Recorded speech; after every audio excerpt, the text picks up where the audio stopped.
Hello, guys. Okay, unfortunately, I have to create another disclaimer.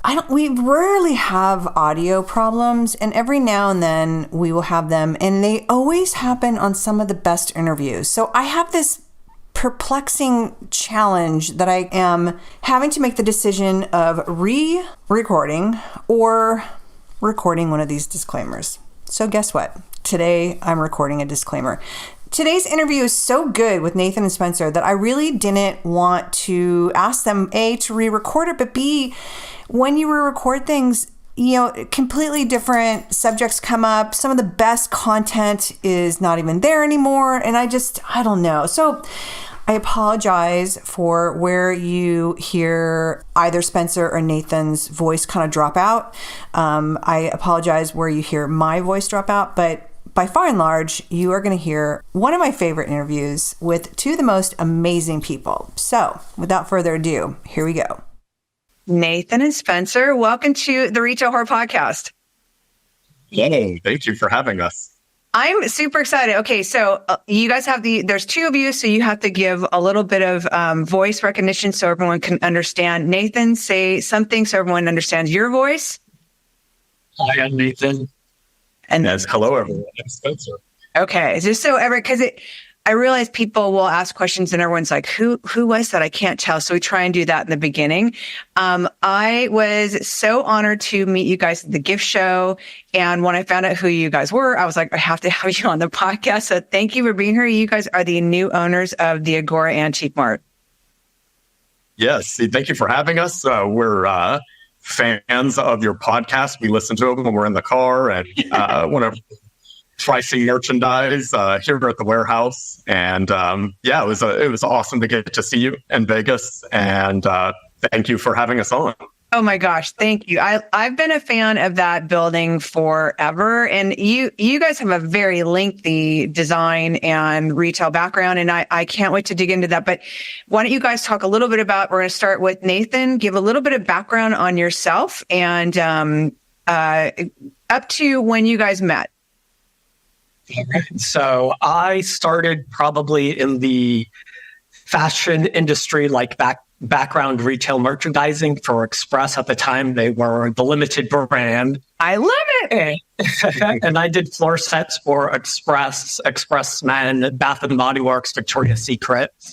And then with that playing out, I opened up my own candle fragrance shop in my hometown.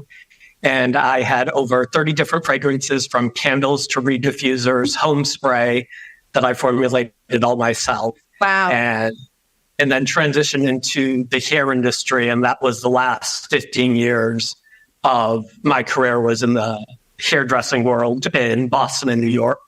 Did you still have your retail store, or did you just say goodbye to that altogether and just went a totally different direction? I said goodbye to that in totally different direction. Okay, I have to ask you why you said goodbye to retail at that point. So it was a career change for me. So in my hometown, I finished the hours that I needed for hairdressing. And once I got my license, I closed down my candle shop and I moved to New York. Okay. And I did some online selling my first year in New York, but it became too hard and too overwhelming. So it completely closed down. Wow. Okay. It's always interesting to hear people that make the jump from like completely different industries. Like, why did you do that? So it's interesting. Thank you for sharing that. And then Spencer. I started collecting antiques when I was about 8 or 9 years old. And by the time I was 12, I was going to the shows and selling antiques. So I was always just that odd child that didn't like, Transformers and G.I. Joe and all of those things. And then it was a creative spirit and got into photography. And then that led me to architecture school. And I had my own design firm and realized that I liked construction more than design. So I started up a design and construction firm with a specialty in historic preservation in Houston. And that was right after Hurricane Katrina. And as New Orleans was rebuilding, there was an influx of tons of architectural antiques from all the houses that had been destroyed. And so I started going to New Orleans and bringing those pieces back to Houston and using them in my projects. And after that, I decided to join the Navy. It was kind of like a midlife celebration. They have a civil engineer corps, which is engineers and architects. So it wasn't a huge stretch. I embarked on building projects for the Navy for about 8 years. And that took me to San Diego. And the pandemic happened. I met Nathan. And right around the pandemic was when Pure One Imports closed down. And that's where I bought all my reed diffusers for years. And so I was like, I don't know where I'm going to get my reed diffusers anymore. And Nathan was like, well, I know how to make them. I used to have a candle shop. And I'm like, oh, interesting. And so I started telling him about how I had this background with antiques. And from there, we were like, well, let's just start a little side hustle. We can sell antiques. We can relaunch some of your most popular fragrances. And we got into a little antique shop in San Diego, and it was a hit. So then we just started replicating that. And up till about, 2022, by then we were in 4 locations, all antique mall formats. Okay. Including, oh, go ahead. No, that's okay. I was. Yeah, so we had this first spot was in Ocean Beach in San Diego, and then La Jolla, and then by then we were moving up to LA, and so there's the Mart Collective in Venice, which we still have a spot at, and then the Agoura Antique Mart. And we were there for about a year, and it was our most successful location of the 4. And it was just like, why are we doing this Navy thing? Like, we can just live off of the success of this one booth at the Agoura Antique Mart. It was an 8x10 booth, so 80 square feet, and put in my resignation from the Navy. And we were planning for this next chapter. And then that's when the owner of the Agoura Antique Mart said she was retiring and was going to close the shop down. So that was our opportunity to be like, this is a great store. It's been around for 36 years now. And what can we do to keep it going for another 36 years? Okay. There's so much to unpack there right now. I might. Yeah. I know. It's trying to summarize there, like 40 years of how we got to here. So, number one, I love that you collected antiques as a little kid. There's always the weird kid that likes stuff like that. And I love that that's you, and the fact that you were actually going to flea markets and selling as a 12-year-old. I think that beats almost because I used to, in the very beginning, I would ask, like, how old were you when you first started working? Because what I've really realized is that the true hustlers, like all of us, has started working like at 13. I started working at 13, 14, 12 years old. It's probably one of the youngest ones I've heard, which I love. Yeah, I had a newsletter and edited it, mailed it out. That's where I learned to like trifold paper. Oh my God, that is amazing. What did you collect when you were a kid? So it was primarily glass insulators, which are those little things that go on top of telephone poles. Yeah. And surprisingly, there's a National Insulator Association, and there was a local chapter, and all the leaders in that collecting field lived in Houston, where I lived. So they were the people that wrote all the books, and these people were in their 70s and 80s when I was 12. So I just learned what I could from them and tagged along to insulator and bottle shows, and kind of learned to sell old things. Okay, that is amazing. Okay, my other question is, because I've always seen those little things there, and I've seen some people make stuff out of them, but what, other than just being an object, what else, what do you do with them? So if you're an insulator collector, you just have them on a shelf. And I think that was part of the inspiration for us recreating this idea of an antique store. So from somewhere from the early 90s to maybe 20 years later, antique stores, some of them evolved to these home decor stores. Mm-hmm. And there's probably various reasons why that happened. But while I was busy doing the corporate architecture thing, these antique stores were evolving and not just being like a thrift store where objects are just watch it fly. Yeah. And so you started to see these vignettes being created in some antique stores, and them introducing new categories, whether it's books or greeting cards or candles. And I was oblivious to all of that happening while I was focused on college and building a career. So I was so inspired to finally see these antique stores that did vignettes like I did as a 12-year-old in my bedroom with my insulators and bottles. You know? You have no idea. Okay, so you followed along with the older guys and you got all this knowledge, and you obviously kept that love, because then when you go into doing the construction firm and specializing in historical elements, it's funny because growing up, my mom was an antique refinisher. So I remember always in our garage, she had, and this is like, I want to say like the 70s when it was like that California oak and I hated that. I was like, ugh, I hate these. And it's so funny to me that now I have this love for vintage and found objects, but I still don't have this overwhelming love for that 70s oak stuff. Cause I feel like it, unless it's done in a really different finish, I feel like it's still like what I grew up with in my garage with my mom sanding everything down. But it's funny, like you meet people that have been around this industry for so long. So when you started doing the design thing and pulling out the architectural elements from New Orleans, did you because I know in order to sell that, you have to know a lot about the origin of it and the age. Like how did you study that when you're pulling it out of demo or out of basically wherever you're pulling it out of post Katrina? Yeah, so when you go to architecture school, definitely like any field, you learn the history of that field.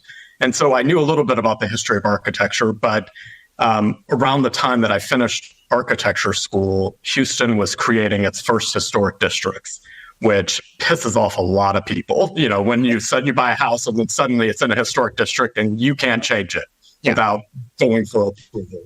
And so I already had my design firm and people started coming to me. It's like, how do I get this approved? How do I do all of this? And so as I was learning that bureaucratic process of permitting, that's when I was finding all of these pieces in New Orleans. And thankfully, most of New Orleans is kind of a Victorian style architecture. So you don't have to know too much about the history. But it kind of started from there, where it's like you have these neoclassical elements, you have the Victorian elements, and then ultimately like a craftsman bungalow type style. But other than that, it doesn't deviate too much from those styles. The other cool thing in New Orleans is, you know, you go back a couple hundred years, there were no interstates, there was no railroads to get to New Orleans. The only way was by barge up the Mississippi River. Wow. And so some of these architectural elements have the addresses of every house they've been on. So that was already part of the culture in Louisiana of once this building is past its prime, take what you can off of it and you reuse it in another building. So I would be bringing stained glass windows to Houston that had been in 4 or 5 different houses in New Orleans. And then, you know, our culture is fast fashioned, throwaway culture. So it was just like, here's this window that's been around for a couple hundred years in 4 different houses and is now going to be thrown away if someone doesn't rescue it. Salvage places. There's a salvage place, I think, in Altadena that I used to go to that I absolutely love, where you'd go and it's like everything from the enamel. I think Justina from Jungalow pulls a lot of their enamel stuff out of them because it's all like those. I mean, the enamel stuff's not as old. I think it's like 60s, like the pink, like those hideous pink colors and mint green bathtubs. But I still remember the columns and some of the window frames and stuff like that. They're so beautiful. We're moving to Oregon and we're staying in Jacksonville. And I've got this weird love of like old architecture as well. And I didn't realize like how historical downtown Jacksonville is. And like all the buildings have the year. So like some of them are like 1850. We went through a cemetery the other day and like the store, I mean, a couple of them have like plaques on them as far as what happened to the family. And one family from the 1800s, the whole family was killed by Indians. And the way they found out that the family was gone, the covered wagon was going through the fields on fire. But you're reading this and you're standing there in front of these graves with these dates. And it's, I mean, that's where history to me is just like so incredible. And considering I didn't graduate from high school, I hated history. It's amazing now that I love it. So I can't wait to find out about your spaces before Antique Agoura owning this. We're all in antique malls. All in antique malls that were a mixture of antiques and newer things. I think Mart Collective is probably the only location that was 100% vintage. Yes. And we're kind of like the booth that is introducing like the best of the Agoura Antique Mart at the Mart Collective in Venice. I haven't been to that one. Which one were you in La Jolla? So that was Girard Avenue Marketplace. Okay. A great little spot on the corner of Girard and, oh gosh, I forget the cross street, but right in their little downtown area. They've been there for years under several different owners. And Nathan, were you producing the candles? Like, were you doing it under your own brand and then marrying the antiques? And this is what your booth was? Were you creating the candles, correct? And the fragrances? Yeah. I was creating the candles for our 4 locations at that time. How many fragrances were you doing? Were you doing both candles and diffusers? Yeah. So candles and diffusers, and it was about 14 different scents. Okay, my first question is, how are you both doing this with 3 locations, and production and sourcing? How are you doing this? Do you have teams? Is it just the two? Because I know a lot of antique malls, you don't need to have it. You don't need to have someone there because the person goes up to a main cash register. But how are you doing this? Just the two of you? So, well, right now, currently, we don't do the candle line anymore just because we don't have the time. We used to paint our furniture too. If it was the 70s piece of furniture, we would paint it. We don't have a lot of time for those projects anymore. So at the shop, we have a staff of 10 people. And then we have 32 dealers that are supplying merchandise for about half the store. So it's 9,000 square feet. And we have about 4,500 square feet of that. And then the other 32 dealers are in the other half. So that's the store then. Currently. And then before we took over, it was just the two of us. I was still full-time Navy. Granted, it was the pandemic, so you had a little bit more time. Yeah. But yeah, we made the candles. I had we lived on we still have a boat down in San Diego. So we would do a little bit of the candle making on the boat. Oh my God. A little bit of it at a townhouse that we bought during the pandemic. But yeah, I think it was just a big operation. And once we took over Agoura and we saw the plethora of candle lines out there, the hardest part of doing a candle line is the box, the jar in the box. I know. And that's the majority of the cost. So to continue to scale that, there's a lot of risk involved when you could just go to Velaspa or Lasco or, some of these other far more well-known brands and just carry their product for the same price. Well, I don't think people realize, because I developed the candle line for Rock Paradise for a couple years ago during the pandemic. It was like a side project for them. And I don't think people realize like how little of a markup there is in there. Like it's unless your candle is going to be, $85. So when people are like, oh my God, this is so expensive, it's like, there's not a ton of markup in candles. Like it's just known that there's not. And I can understand why it's like, we'll leave it to those guys and do, what you guys do best is sourcing and whatnot. But so you were painting the furniture as well. Yeah, so that was a part of, so years and years ago, I would import furniture from Europe. And so that was kind of the plan in San Diego, was to kind of bring that French and Swedish import business to San Diego. Then the pandemic happened and there was no importing at that point. And so it was just like, well, I know how to paint, to do that old world finish on furniture. It's not just chalk paint, it's a several layer step process. And so we started painting furniture. And that's actually how we got into the first antique mall, was that our pieces looked like a 300-year-old French antique. But then when you open the drawer, you're like, this is Drexel from 1975. And it's just like, yeah, it's, that honey oak finish. And it's like, that doesn't work in everyone's style. So it's like, why throw it away? You could just paint it. If it's in good shape, it's solid wood, you're not going to hurt it. And if someone doesn't like the paint finish, they'll just strip it down and do their own thing with it. No one has that much patience. Are you kidding me? People do. We're all way too ADD, way too impatient. That's why I'm not allowed to paint my house, because I'm too impatient. And it's like I skip over a lot of steps, and I think that's the norm. There's very few people that have the patience and the tenacity of like doing it, especially when it's a multi-layered process. Now, each piece takes us about a week. It's like one layer a day. Exactly. But the secret is we don't own sandpaper. We don't own paint stripper. So it's like we save all of that prep mess that a lot of people think you have to do to successfully refinish a piece. It's like chalk paint saves the day. Paint it with chalk paint, come over it with something else, and then go on to the other steps to get the look you're going for.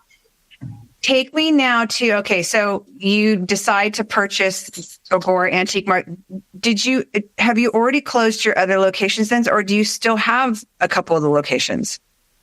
So at that time, we still had all 4 locations. By the time we officially took over, we had downsized to just 2 locations. So we had the Agoura Antique Mart and then the Mart Collective booth in Venice. And you still have Venice. And we still have that. And that's been great because we use that as a feeder to our store. So often people in West LA have never even been to Agoura Hills. Like they know about Calabasas, but they're not going to make that drive unless it's there's something.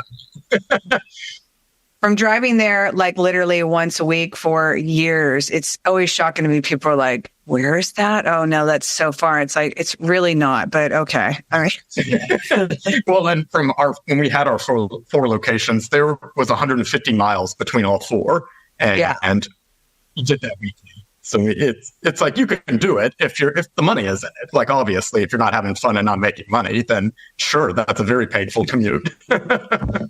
So now with the Agoura Antique Mart, like I'm excited to hear about explain for the people that don't know how antique malls work, explain how they work. And yours is a little bit different, but I feel like because yours is so much more elevated than going into when I say stack it high and watch it fly, one of my clients is Lit Concept, and Mitchell Lit, everyone knows, has been in the industry for 40 years. He would container in things from Europe and he'd drag his sons with them. And Kevin's grown up around the industry, and Mitchell would it was literally like 16 dressers all like stacked up to each other. And I forget the one, was it Hertz?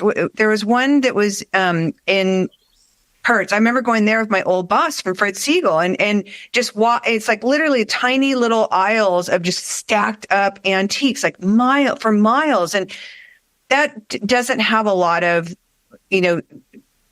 draw, I think, anymore. People don't shop like that. And now, because now everyone's cross merchandising and doing more lifestyle and doing vignettes. Explain to people what the Agoura Antique Mart is like, because it's very different than your standard antique malls. Yeah, so it's 9,000 square feet, the 30 dealers. I think the previous owner, initially did set them apart was that each booth has white walls, and we don't allow those walls to be painted. You can put up removable wallpaper, but the walls stay white. So that automatically gives it this gallery format look. Where if you go into a traditional antique mall, it's very country. Someone may do barnwood, someone may do wallpaper, someone may paint it black or a bright color. And so it's very individualized, kind of like a flea market. So for us, all the walls stay white. We don't deviate from that. And so when people walk in, we have high ceilings, these 10-foot white walls, and most customers, if it's their first time in, they don't know that it's an antique mall. Yeah. They don't know that it's individual dealers. And then interspersed from that is our merchandise. And so you may go from a booth that's 100% antiques to a booth that's 100% gift items, to like one of our newest booths is the baby booth. That was kind of a year in the planning of like, let's introduce baby clothes. And who knew that it was going to be such a hit? Like that was... There's nowhere to buy great baby stuff there. I mean, I think the Siegels have a store that's on the other side in Calabasas, but there's really not a place to buy great baby stuff there. Yeah, it has been a huge draw for new customers coming into the shop. What lines did you bring in for the baby department? Well, we started with Milk Barn just because they had the books. And so that's kind of how I wanted to start with telling the story of merchandising the table. Was like, okay, we'll have a book, we'll have the outfit, and then I'll find some plush animals that kind of work with it. And so Milk Barn and Mona Me, just for the plush animals, and Vermont Teddy Bear as well, which was one of our goals is to look beyond what's in Las Vegas, Dallas, and Atlanta.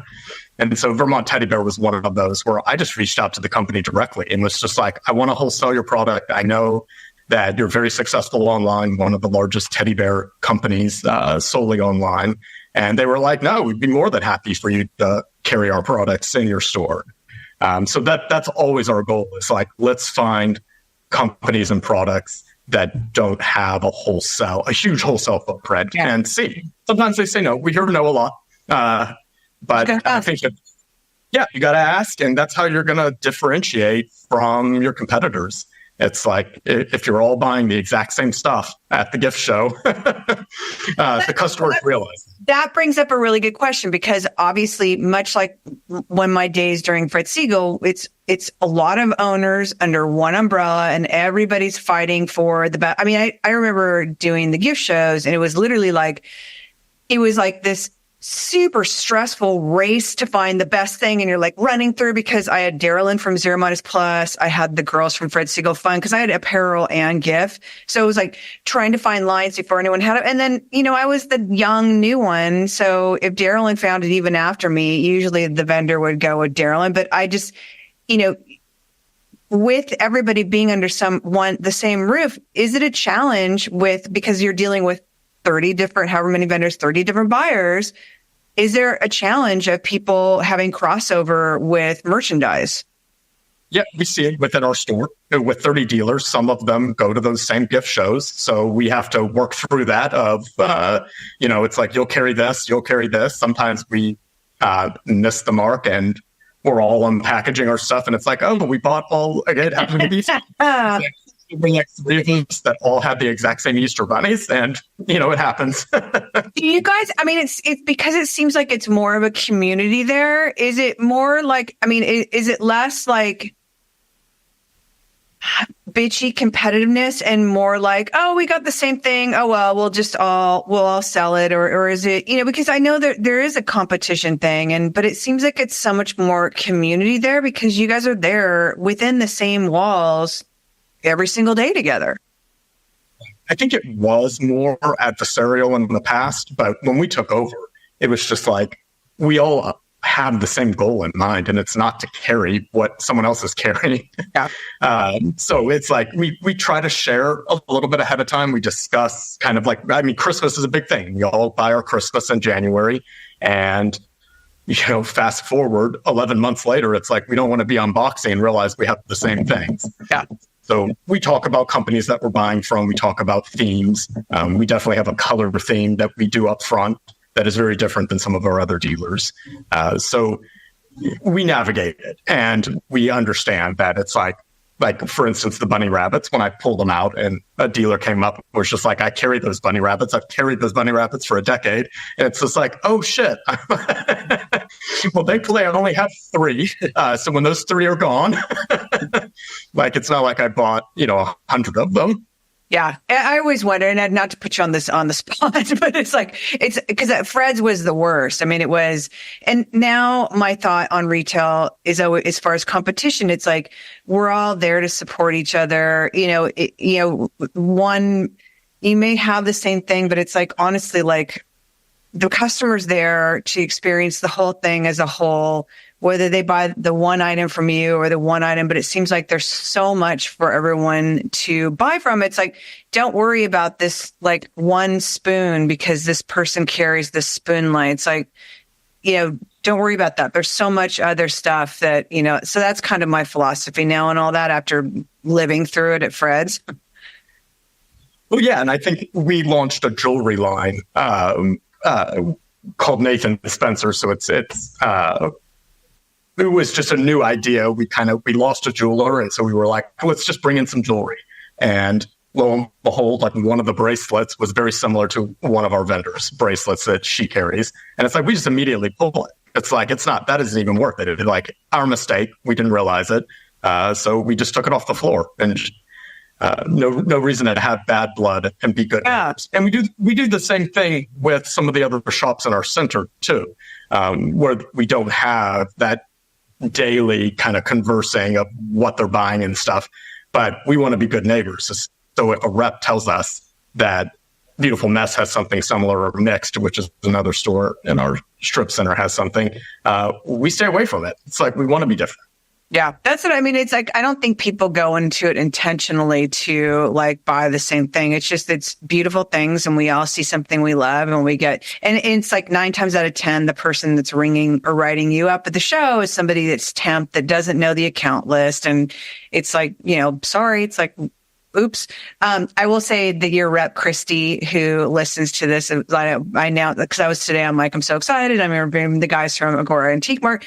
And she's like, I love them. They are so loyal. Like everybody in the industry, I will say this, absolutely adores you. So it's, you know that you are running a community that people love shopping there, as well as love dealing with both of you. So I just want to tell you guys that, though. Well, thank you so much. And we love Christy too. She's the one who introduced us to the Mon Ami baby line with the plush animals. She's a good friend. I just adore her. So now tell me how you guys split up. Okay, well, one, I have to go back to the jewelry line that you're doing, a jewelry line. Now, are you designing and manufacturing yourself? No, it's more of a private label, which I think that people shouldn't, poo-poo the private labels. It's just like, to me, that's a great way to test an idea. And, low threshold investment. And so if it doesn't work out, you just move on to the next idea. But other than that, that's where we see the future of growing the business, is building these smaller brands. And if they're successful, that's an opportunity to spin off that brand into its own brick and mortar store, its own website. And that's what we're looking for, resiliency, because, we're in an area that there's a huge wildfire risk, obviously huge earthquake risk. We're right next to a nightclub. So it's like there could be active shooters. There could be, anything that happens, another pandemic that forces us to shut down operations. And, it's like, what's the plan? And so we have all of these kind of mitigation plans to launch if we have to shut the store down, so that we can keep our staff on payroll, keep paying our rent, and keep making money. Well, I love that you kind of have your hands, and you keep trying different things, and you have your hands in all these different things, because I think most people will get totally overwhelmed by that. I know I would, but I mean, like I always use the term hustler, but you always know the hustlers where, it's like, I'm going to try this, and then I'm going to try this. And it's like, I love that. I think that's, for me, it's like, it's, you take risks, and the risks end up being big payoffs. And the only way you're going to know that is if you take some of these risks and try some of these things and create your own brand. And you guys are creating like this whole new experience and new brand by doing what you're doing and creating your own things. Yeah. And I think, another good example would be the greeting cards. Before we took over, we thought that was the most ridiculous thing in the world to carry. And we were just like, and they make so much money. We didn't know that at the time. All I knew was that every store that I grew up with has closed. So that obviously means that, it probably wasn't making money. They'd still be in business. And so why would you carry greeting cards? It's our number one seller. So I know. And the price is printed on it. So it's like, there's no wiggle room where I can make that more profitable other than volume. But we have customers that come in on a daily basis and buy stacks. It is crazy to me. Serendipity is one of my accounts. And, I've realized a lot of retailers do not run reports. We've had open to buy people on, and we've all talked about like, your reports are literally your Bible. Like, get to know your reports. That's really truly what's going to show you what's running, what's selling, and doing the business for your store.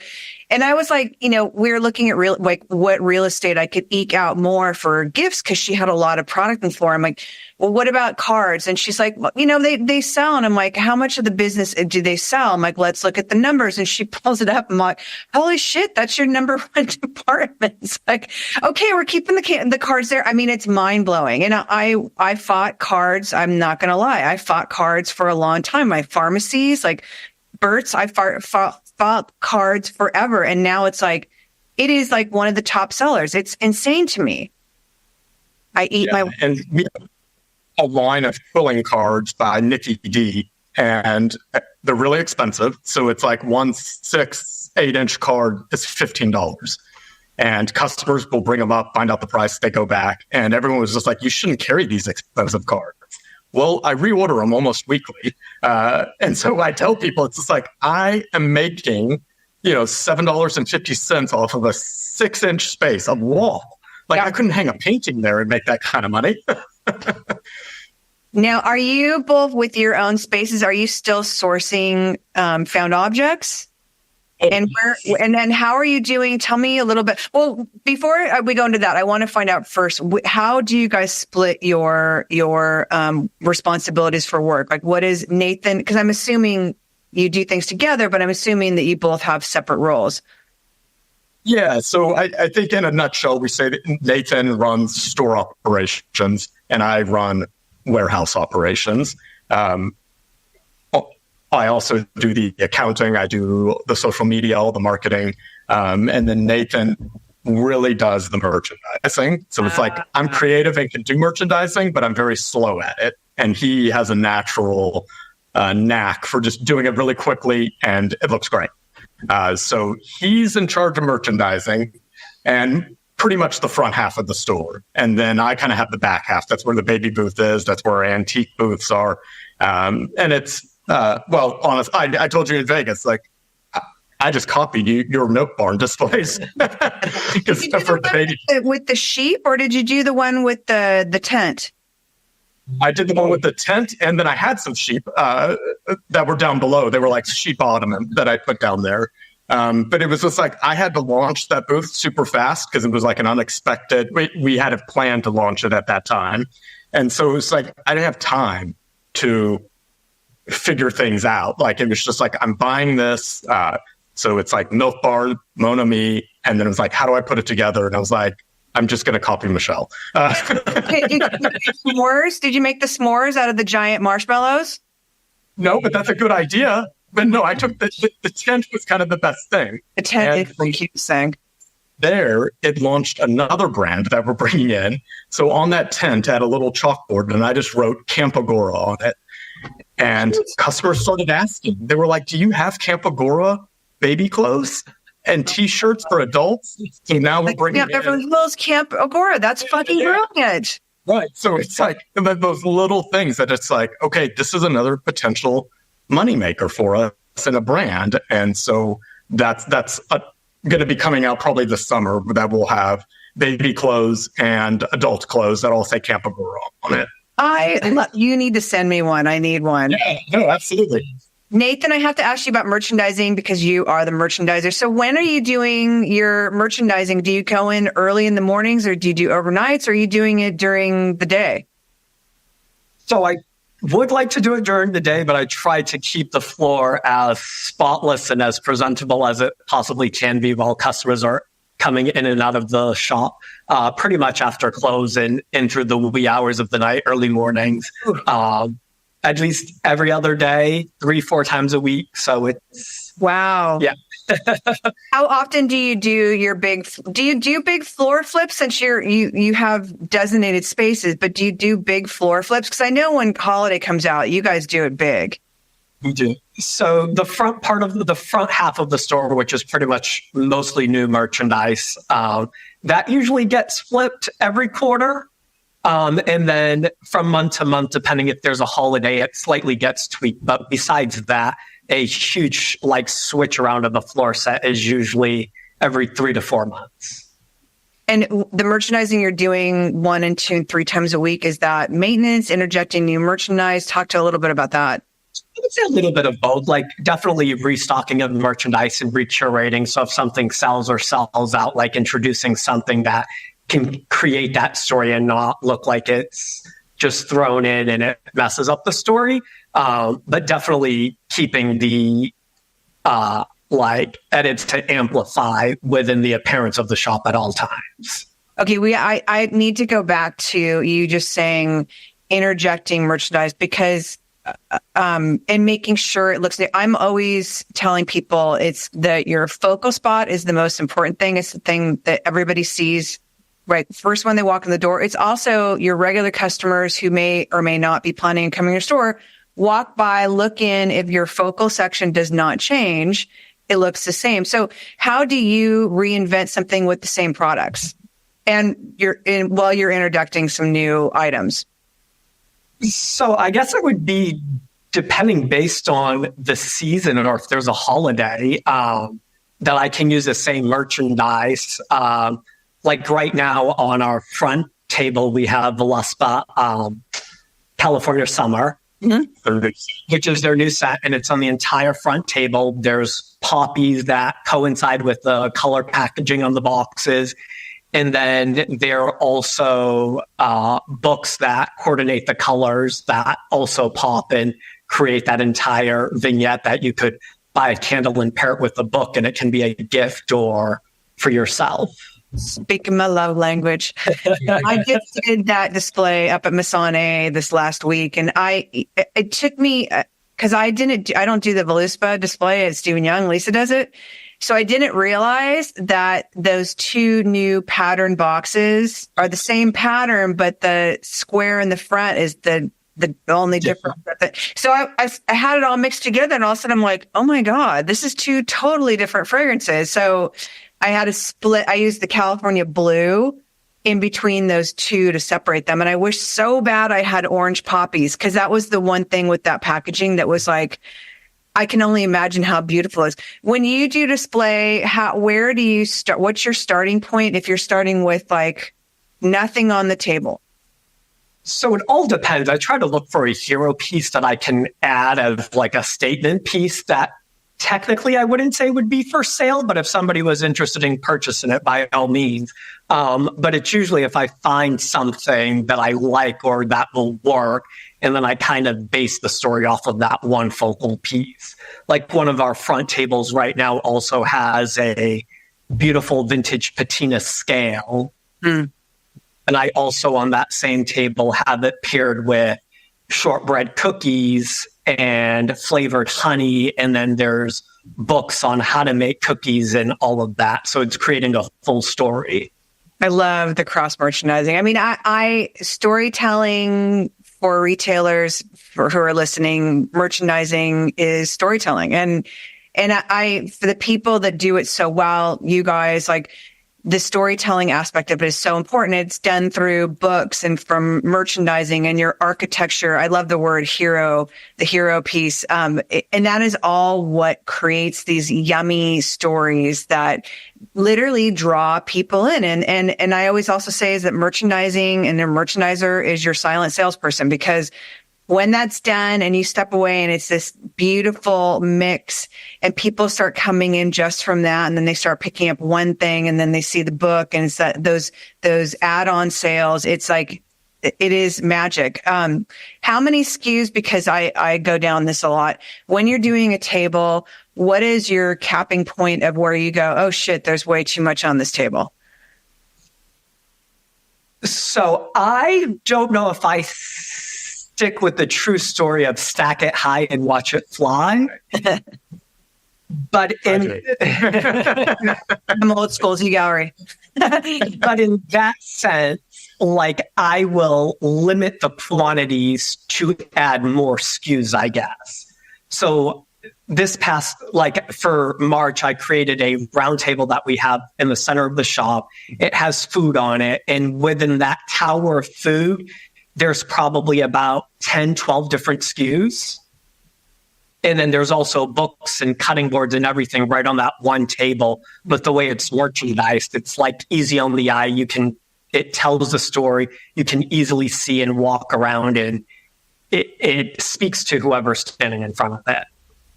I love it. Do you, what was I had a question in my head and now, of course, I forgot. This is what happens when you get old. You like totally forget what the hell you're talking about. When it comes to holiday, you were in Glitterville when I saw you. What does your holiday look like? I mean, I know everyone's like, fuck, really holiday already, but you buy in January. So what do your holiday concepts look like? You want to take this? Yeah. Okay. So pretty much, again, the front of the store gets redone and it's pretty much a winter wonderland. So like the street appeal, like if you've never been in the shop and you're in the parking lot, just looking at the store windows, it looks lit up as a snow globe from the outside. Mm-hmm. And when you walk in, you're kind of walking through like a magical wonderland of Christmasville. And I think color scheme, we stick to more of a traditional gold, silver, white. We don't bring in any red. We try to stay away from kind of that kitschy, there's no buffalo check patterns and things like that. So it's just those colors. And then the rest of the store past the front entrance can be some of the more vintage, traditional. Yeah. You guys, what that just made me think about, because if you are keeping the walls all white for the cohesiveness, when it comes to the overall display as far as like holiday and whatnot, how do you have big elements that are what carry you through, that are the constant display throughout the store, which are kind of like the equalizer? Or is it the front is the big opening equalizer and then everybody kind of goes off and does their own thing? I think for the most part, people do their own thing. The great thing is most of our dealers have been with the shop for the entire 36 years. Wow. So they know what the customers want. Like they're experts in their little booth. And so, we were blessed that we inherited those dealers when we took over. And so they do their own thing. And we do try to push to the other newer dealers that holiday is our biggest quarter. Fourth quarter equals the first 3 quarters combined for us. So, I mean, it's no joke that it's like, You've got to have a successful fourth quarter or you're just going to be in pain for the rest of the year. And I think the dealers that have been with us for several years realize that. And so they pull out some really beautiful merchandising displays. I mean, I will say like what like I said earlier is when you go into a lot of these antique malls, it's like it is sometimes it's extremely painful where there's a couple really good ones and then it's like, the crappy glass cabinets that have, most of what you see are million tags versus the product, but your vendors are all like so good at what they do as far as merchandising, where it does come off as it's one store. When a new person comes in, and I've always wondered this, like, I don't think you have a lot of turnover. Am I right? As far as vendors? Yeah. One of our most recent new dealers, he was on the waiting list for 12 years. So that's generally how I frame things. It's like, it doesn't mean that it's going to be 12 years for every dealer, but we have very low attrition. Impressive.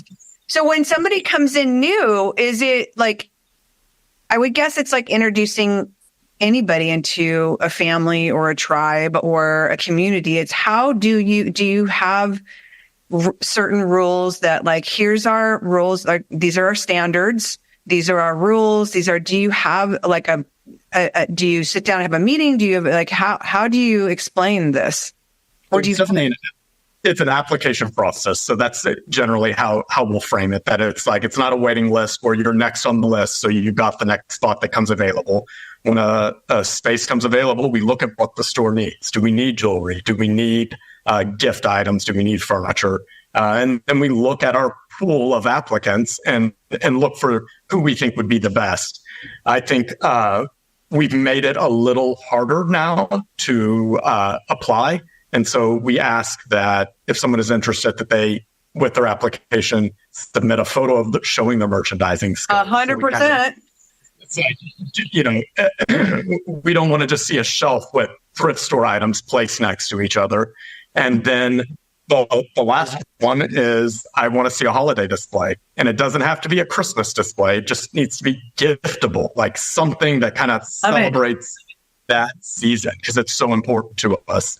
And the more of that, the happier our customers will be.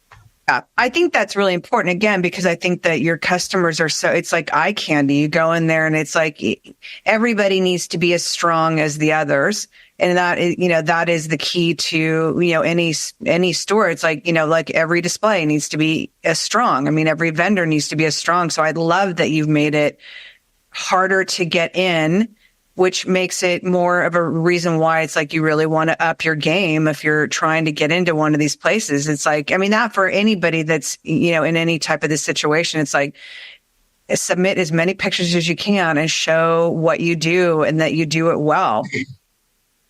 Well, yeah, and definitely having social media presence. We're looking. I always tell dealers, it's like, if you're new to the business, I want you to become my competitor one day. So it's like, that's kind of the premise. It's like, I want you to be successful so that you leave and open up a store right next to me, and we're all doing very well and doing our own things and having our own points of view. Some of the malls that we had been in the past micromanaged a lot, and we don't micromanage our dealers. We assume they know what they're doing. And so we've rarely had to go in and be like, we need you to change this or remove this item. That's a very rare circumstance. I think a dealer brought in a Playboy with Trump on it. And it's like, we let it stay. And we were like, this isn't really the vision of the store, but it was in a glass case in the back. So it's like, we'll see. And sure enough, it sold within a week. So it's just like, yeah, okay. I will never forget. And this is like, I either should or shouldn't be sharing the story. I went back to Atlanta back in the day. I did the Gans showroom. And this is like, I want to say 25 years ago. And I went with my good friend, Jessica, who grew up there. And she's like, we had a ton of vintage props that we needed to buy. So she's like, we're going to rent a van and we're going to go through the hills of Georgia. And I did not realize like how in some areas, how collectible things like Third Reich, like books are, and Song of the South books are, and Confederate flags. And I, being California and liberal, sorry, but I went in and I'm standing there in front of a glass case, and I looked at Jess and I'm like, who's from there, or if we grew up there, I'm like, I can't believe they have Song of the South books. And this good old boy gets up from the back and he's like, can I help you? And Jess is all, we gotta go. Let's go. She's like, I'll say anything, Michelle, don't. And I'm like, but I can't and then there's Confederate. She's like, let's go. And yeah, I can imagine how like some things in some areas where people bring in that are highly collectible, where it's like, you have to sit there and go, does this work here? Does this not? But I find it hilarious. I mean, not hilarious, but I don't doubt that magazine sold right away. Yeah, I mean, it was definitely a little bit of a surprise, but it wasn't highly visible. It's not like we put it in the front window. But yeah, like it would take a lot for me to have to tell a dealer, like, you got to get rid of this, just because we've been in that situation where a mall owner has asked us to change something. Really? What they asked you to change? What did they ask you to change? Well, I think it was, so we had a window at a mall, and we put a really big piece of furniture in it, and I think it blocked some of the light coming into the store. I understand why. Yeah, little things like that, where it's just like, we moved it, it was fine, but there's that part where you're just like, what, you don't like my piece of furniture? Well, it's like so much ego, and not to say ego, but so much as a merchandiser or a designer, so much is tied up to your personality, and also it's like we all do what we do because it's like, don't you love, like, doesn't it look amazing? Like that's, customers coming in. that's truly why. So yeah, when I get like complaints or like, I don't love it. And it's like, oh, like this. Yeah. So I get that. Because I've had you guys for almost an hour. I have to ask, you guys are still sourcing. So how are you balancing how are you balancing sourcing and the merchandising and the running of the store and life? Yeah, so I think life has kind of been on hold, which is fine because we've always had, like, our work has been our lives before this. So not too much of a change there. With sourcing, we definitely don't hit our hunting holes like we used to. So we tell some of our dealers, it's like, oh, if you're going down to this area or up to that area, check out this place because we used to find great pieces there. And I think most recently, we finally did some antiquing in Las Vegas while we're there. Really? Where? There's some really good antique stops. So we went to maybe 6 different antique malls and bought something at every single mall. Like, rarely does that happen. You'll have to tell me the information because I never had a chance. I know that there's in the arts district, there's some things I think, but I never ventured out. So I'll have to get that information from you. Yeah, so that's nice because we go to Vegas twice a year. We stay there for the whole week. We try to do all of our appointments before the show actually starts because that's just, we like to have a peace of mind and not be bumping into people and fighting for a rep to write our order. So it's like we're already there. So then if we get all of our orders in and before the show starts, then that takes some pressure off and then we can kind of venture out into town and check out what's at the antique malls. So that's been great. We can bring back a van load of treasure twice a year from Vegas. I love it. Do you shop temps also? Yeah, but probably not as much now because, I mean, that does get repetitive, even though that's so much of it, appears that it's antique, but it's all mass produced in India and China. So there's already a lot of that in our area. So if we find something that's a good deal, we'll pick it up. But otherwise, we kind of let the vultures. I don't know if you've been there. The morning that it opens, like people line up out front. Can't handle the stress. And it's like, yeah, it's just like all of these people with their little carts and stuff racing to the back to, get like, I don't know, just like a wooden bowl like that you can find anywhere. Well, I mean, this is again, may or may not piss people off, but I mean, it's well known. There are a lot of people that don't have stores, e-commerce, I mean, they are there just to buy stuff. A bunch of girlfriends that have a resale license to go buy stuff for their houses. And that's fine, but it is frustrating because I know when I would go to the shows and I forget what it was, but it was like, it was in temps and I would actually write a couple lines in temps and I would be there trying to fight for a rep's time who's writing like single item orders, just so she can take it home for her friends. And it was like, I have to write an order for a store. And not to sound like I'm sounding so princessy. I almost right now want to take this out, but it is frustrating as a buyer to go and like compete with because you are competing for a rep's time who's there and who just wants to please everybody, but you have appointments you have to make, you need places to go and you're standing there waiting for and I'll take one. And can you tell me does this come in any other colors? And I'll take one. And I need to write my order and get out. So I that stress of that, temporary situation. I don't go the first day anymore. I can't. It's like, it's too much. Or just the alcohol. Like I'm definitely someone that can enjoy a drink, but it's like while I'm at the show, I don't need any alcohol. Well, if you've been to Atlanta, they start giving Bellinis out at 9 a.m. Yeah, I mean, that is great if that's like that Mad Men 1950s, I can drink all day and still do my job. But yeah, it's just like I'm making major decisions for the holiday season. And so it's like, I don't need to buy the wrong $10,000 worth of ornaments. Yeah.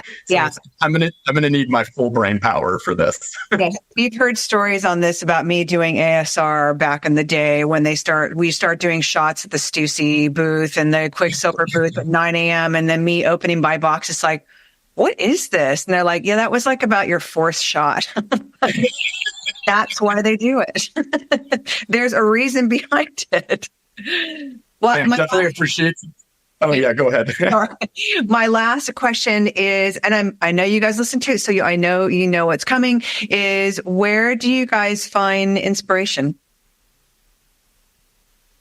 You want to take that first or you want? You can start. So for me, So the right answer is I find inspiration from within. Like that's what I would say back in architecture and design and things like that. All of that inspiration is already inside of us. And so for me, on this second half of my career, I'm going back to these things that I did as a child, which is just really strange, that I'm selling antiques now that I did when I was 9, 10, 11, 12 years old. So I think like that's what excites me is I'm always looking back at things that I did in childhood that I'm now revisiting as an adult that has, I have about 20 years left in the working world. And it's like, I want to have fun doing something. I don't want to be sitting at a desk, climbing that corporate ladder. Like that was not for me. And I always tell people inspiration comes from within. Other than that, stimulation will come from definitely Instagram.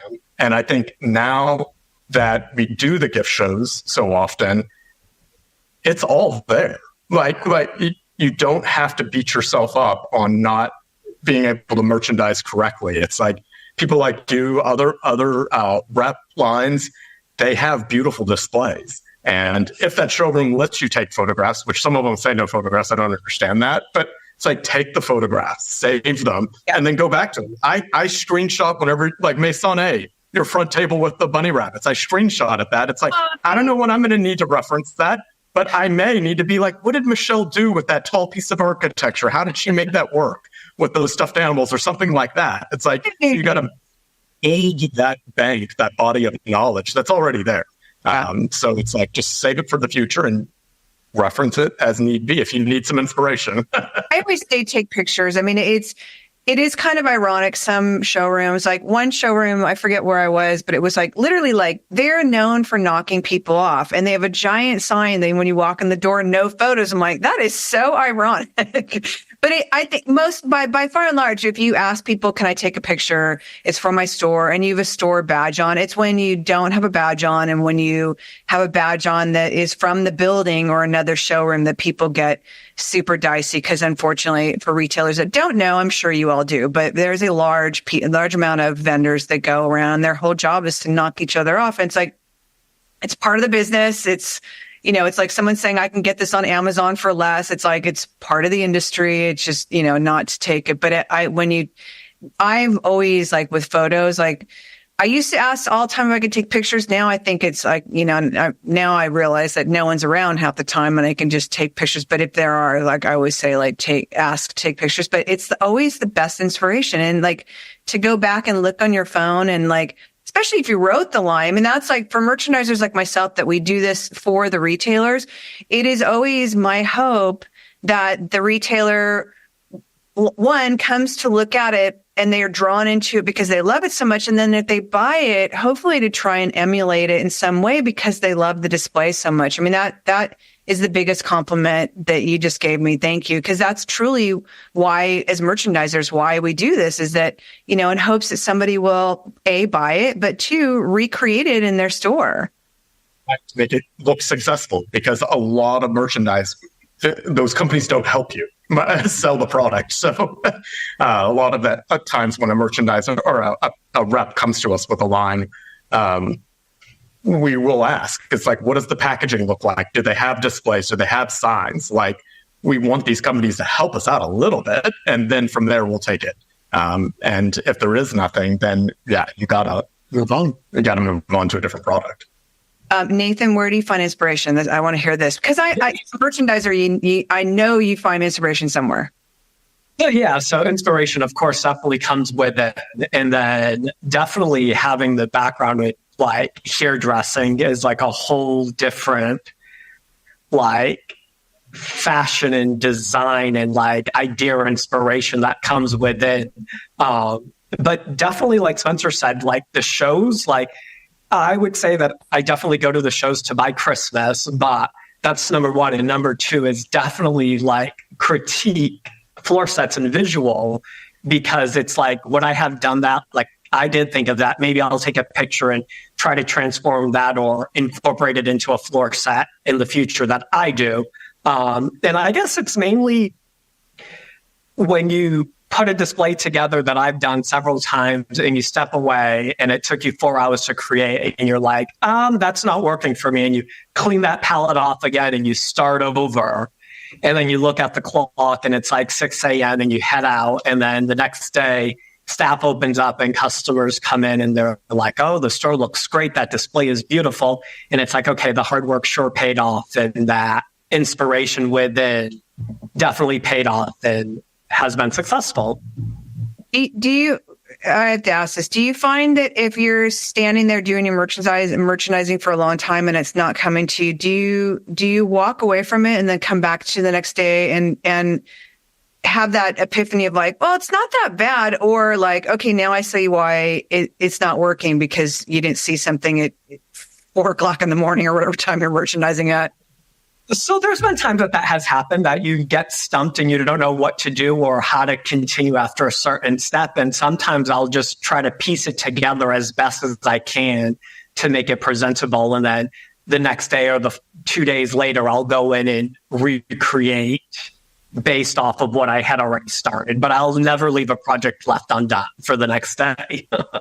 I would love to say I don't, but unfortunately, there's days where it's like, I can't stay any longer and I have to like tuck merchandise down underneath units and make sure that there's walkway. And that I do the opposite schedule. I go in at like 5 and 6 in the morning and I'll do it till 10. I can't stay up that late. Like the idea that you do, we have to stay up all night when we do all nighters for Bristol Farms. And even then I get a couple hours of sleep. I could not do too many days, I think, or too many nights of me partying when I was like 18, 19, all nighters. Like, I think it's just like, I can't do that anymore. We used to do the early mornings, but then we found we were still staying till midnight. And so then it was just like, that was not sustainable. But definitely on merchandising too, we always take a photo when we're done with the night. And as we're going to bed, we look through the photos. And things will come out in the photograph that it's just like, oh, that could be tweaked. Like that needs to change a little bit there. So like that'll be the next day of just doing some editing. Definitely, I do that with stuffed animals. Like for some reason, I cannot make stuffed animals look good. They always just end up piling up into some pyramid. And it's like, this is awful. So that'll take a few days of editing before I get the stuffed animals right. And then they sell and then it start all over. I find it hilarious that your pillow talk is looking at pictures of your displays. That is the last thing I want to do is look at pictures of my husband in bed of like, I'm like,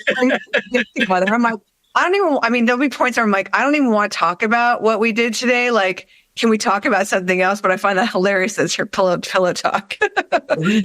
Placing all of our orders or reviewing photos of the store late at night. Like that's our biggest thing, ordering merchandise. It's like a rep will be like, oh, can I come in and write a reorder for you? And it's like, I don't do that during the day. Like that's a 11 o'clock at night kind of thing. Got to give it to you guys. Well, obviously that dedication and the hours that you put into your business there's a reason why that your business is what it is. Thank you. Thank you both so much for spending this time with me. I had so much fun talking to you. What I will ask is if you can send a couple pictures to us. We haven't posted pictures on the website, like where the episodes will show up, but I would like to be able to say, I'm going to find out, but if you can send me pictures of your opening statements and some of the things we talked about, and if we can put them on the pod page where the episode notes show up, I'm going to, because I know people would love to see the store. And next time I'm in town, because I come back to California the 19th of next month, and I know I'm doing Lit Concept for 3 days. So if I have a chance to get away, I'd love to come and visit you guys and see the store and do some film, because we do the Retail Horror Road Trip where we film. So I would love to do a little bit of filming in the store. That's great. I love when you visited Nate and Company from San Francisco. Like that was great because, all of these retailers have been through any struggles that we'll ever go through. Yeah. So it's like hearing those war stories. It's like you can learn so much from people that have been in the business. And, once those people are gone, like they take all of that knowledge with them unless they've written a book. That's a lot of why this podcast, why I think so many people will stop and say, thank you so much. We're learning so much because in retail in general, people do not like it. For some reason, it's very secretive. No one wants to give away their secrets, and because it's so competitive. But honestly, as an industry, all these specialty retailers, it's important that we all work together and we share ideas and what has worked and what hasn't. And because honestly, like, I truly believe, like, if you are the only one on your block, you're not a destination. If you have a block of other strong retailers and you all work together and you do events together, it makes a stronger experience for the customer and it makes you a destination. And I think you guys are doing that just within your own little community, but certainly with Wizen's marketing center. I mean, it's like, that is a community. I mean, it's a beautiful place to shop, and it's like you go there as a destination and you have lunch and you go and you shop, and it's like, it's fantastic. But your space is beautiful. So thank you so much for spending this time with me, because I'm so excited for people to hear this. Yeah, thank you again.